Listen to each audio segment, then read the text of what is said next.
Salut à tous les amis, j'espère que vous vous portez bien, j'espère que vous allez bien. Alors moi c'est Warren, et si tu es nouveau sur la chaîne, tu t'abonnes. Ici tu es sur Guerrier Mental et Diaspora Africaine. Ici on parle de développement personnel, on parle d'entrepreneuriat et on parle d'investissement aux États-Unis et d'immigration aux États-Unis. Alors aujourd'hui en fait il est question pour moi de te parler un peu des différentes réalités qu'il y a derrière le business. Je ne sais pas si vous avez constaté, mais bien évidemment, vous avez regardé la vidéo de toutes les façons, c'est qu'on a lancé une nouvelle entreprise, notamment dans le trucking. Le trucking ici, qui est notamment la logistique. Et le truc, c'est que bien évidemment, dans la logistique, il faut savoir une chose, c'est que souvent les choses ne se passent pas comme prévu. Et ça, il faut bien le comprendre. Le truc, c'est que ce qui se passe actuellement, c'est qu'en principe, on devait déjà être sur la route aujourd'hui, en fait. Et notre dispatch, notamment la personne qui nous donne les chargements, nous attend déjà en fait. Mais le problème c'est que il y a beaucoup de choses administratives qui ont traîné. Notamment, premièrement, d'abord, c'est parti d'abord du principe qu'on voulait clairement acheter une propre offre. Malheureusement, on a été bloqué par rapport au fait que voilà, il y a certaines banques qui ne voulaient pas financer le projet alors qu'on a un bon crédit par rapport à ça. C'est pas comme si nous sommes des bandits, mais encore une fois, comme je vous ai dit la dernière fois, ce qui se passe souvent, c'est que quand tu viens demander un crédit en qualité de salarié, on te donne vite le crédit en fait. Mais quand tu viens demander le crédit en tant qu'entrepreneur, bien évidemment, il y a souvent un poids, deux mesures en fait. Bref, on ne va pas parler de ça. Alors bien évidemment, comme je disais, on devait être sur la route aujourd'hui, mais le problème c'est qu'il faut encore compléter d'autres documents administratifs pour être sûr qu'on ne va pas être embêté, notamment par les autorités. C'est la raison pour laquelle on fait les choses bien. Mais en même temps aussi, par rapport au temps qu'on s'était donné, du fait qu'on devait être prêt, malheureusement, on est un peu en arrière par rapport à ça. Mais pourquoi est-ce que je te parle de ça en fait? Je te parle de ça simplement par rapport au fait que tu sais, souvent quand tu vas lancer ton business, les choses ne vont pas se passer comme prévu.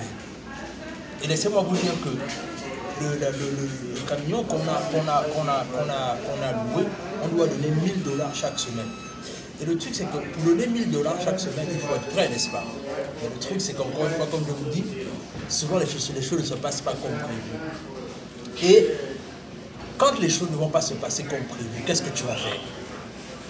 Est-ce que tu vas abandonner ou est-ce que tu vas trouver des voies et moyens pour contourner les obstacles? Voilà pourquoi je vous disais la dernière fois que ici on va venir vous parler également des obstacles, des difficultés, des challenges.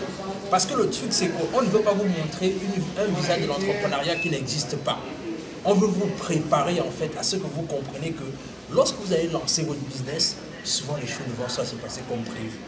Et quand les choses ne vont pas se passer comme prévu, ce qu'on fait c'est quoi? On anticipe. On voit à des moyens à trouver des solutions derrière comment est-ce qu'on peut pallier au fait qu'on n'est pas dans les temps. Parce que le truc c'est que malheureusement ce qui se passe souvent c'est que si on était des personnes qui n'avaient pas fait nos exercices, on pouvait abandonner. Mais imagine-toi, vous êtes déjà si près du but et vous allez encore abandonner, ça aura servi à quoi en fait? Et le truc c'est que toi aussi, prépare-toi à ça quand tu vas lancer ton business. Ou par exemple, si tu es déjà en business, que parfois, quand les choses ne se passent pas comme prévu, qu'est-ce que tu fais en fait? Quelles sont les solutions que tu prends? Quelles sont les résolutions que tu prends en fait? Pour toujours rester en business. Parce que, comme je vous disais, il y a toujours le facteur là où, il y a toujours le facteur perte quand tu lances un business. Toujours, et il faut toujours mettre le côté, en fait, j'ai envie de dire qu'il faut toujours parfois créer en fait la grille perte. Parce que souvent, cette grille-là, en fait, même si les pertes n'arrivent pas, mais comme il y a déjà cette grille, en fait, ça va faire en sorte qu'au moins tu es déjà préparé à ça, en fait.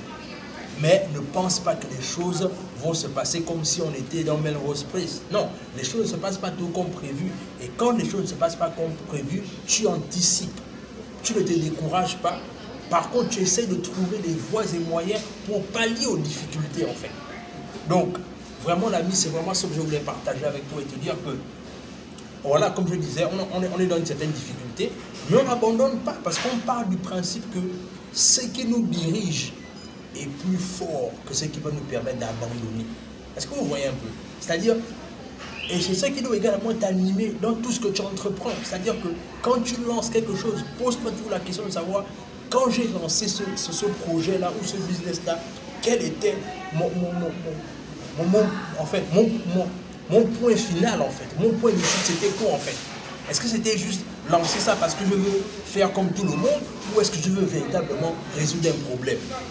Et c'est sur cette base-là que ça va toujours te permettre de continuer, même quand les difficultés vont frapper à l'horizon. Dans tous les cas, dis-moi ce que tu en penses en commentaire. Est-ce que, comme certaines personnes, tu aurais pu abandonner ou comme nous, tu vas toujours continuer à te battre? Je veux te lire en commentaire. Dis-moi ce que tu en penses en commentaire. Abonne-toi à la chaîne, partage la vidéo autour de toi, laisse un like, laisse un commentaire et sur ce, on se dit à la prochaine pour une autre aventure.